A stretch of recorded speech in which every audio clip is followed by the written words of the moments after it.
When I found out this deal was done and inked, I couldn't be more excited to go down and start to visit with those steelworkers as we create these 70,000 new jobs. This is important for the economy, this is important for America, and this is a historic deal that the president has made with U.S. Steel. I mean, I remember last year, I think it was, when this deal with Nippon and U.S. Steel was originally announced. Nippon, the Japanese company, was going to acquire U.S. Steel. Both then President Biden, then candidate Trump came out against that U.S. Steel being taken over by a foreign company.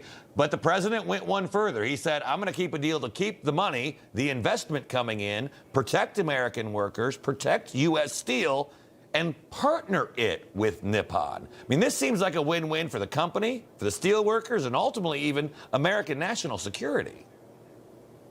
Well, first and foremost, what the president did there was protect the American worker. Onshoring and having in the agreement that those American workers will stay here in the United States was key. That has been his focus from day one. That is what we are working on together, is to grow this economy and to make sure that we're protecting the American worker first. And he sealed the deal. You know, a lot of times when we think of steel, I think a lot of people think of bridges, buildings, cars, things like that. But really, this is a national security issue because it's about submarines, aircraft carriers, battleships, satellites, missiles. And that's really one of the big focuses of the president, to make sure that we still have domestic manufacturing in areas that are critical to national security.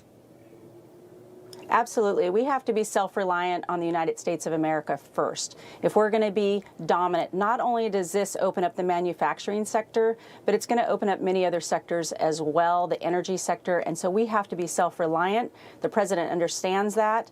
And now Pennsylvania is going to understand that tonight at this great rally that we're going to have.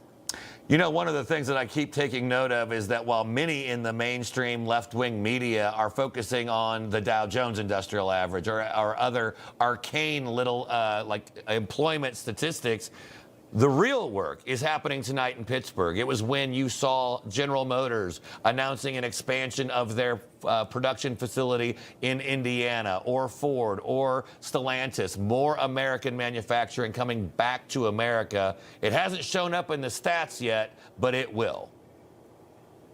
Absolutely it will. Tens of trillions of dollars have already been committed. That's the key, that we are going to invest in America first.